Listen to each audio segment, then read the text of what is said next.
வணக்கம் ஆபிரகாம்.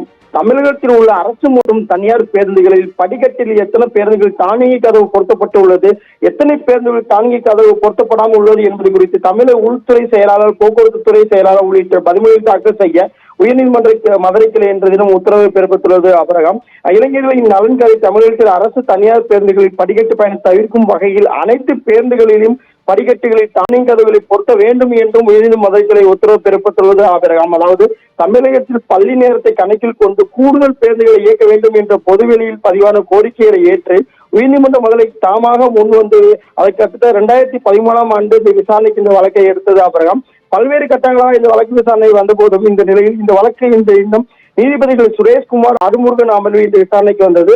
அப்போது நீதிபதிகள் பள்ளி தொடங்கும் நேரத்தில் கூடுதல் பேருந்துகள் இயக்கினாலும் இளைஞர்களின் படிக்கட்டு பயணமும் விபத்தும் குறையவில்லை என்று தெரிவித்தனர்.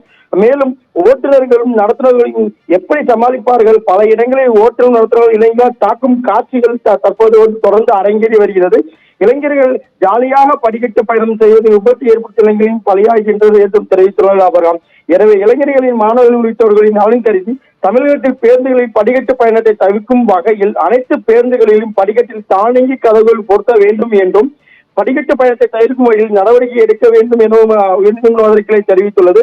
தமிழகத்தில் உள்ள அரசு மற்றும் தனியார் பேருந்துகளில் படிக்கட்டில் எத்தனை பேருந்துகளில் தானியங்கி கதவுகள் பொருத்தப்பட்டு உள்ளது, எத்தனை பேருந்துகளில் தானியங்கி கதவு பொருத்தப்படாமல் உள்ளது என்பது குறித்தும் தமிழக உள்துறை செயலாளர் மற்றும் போக்குவரத்து துறை செயலாளர் உள்ளிட்ட பதிமூணு தாக்கல் செய்யவும் நீதிபதிகள் உத்தரவு பிறப்பித்துள்ளார். ஆபிரகாம்.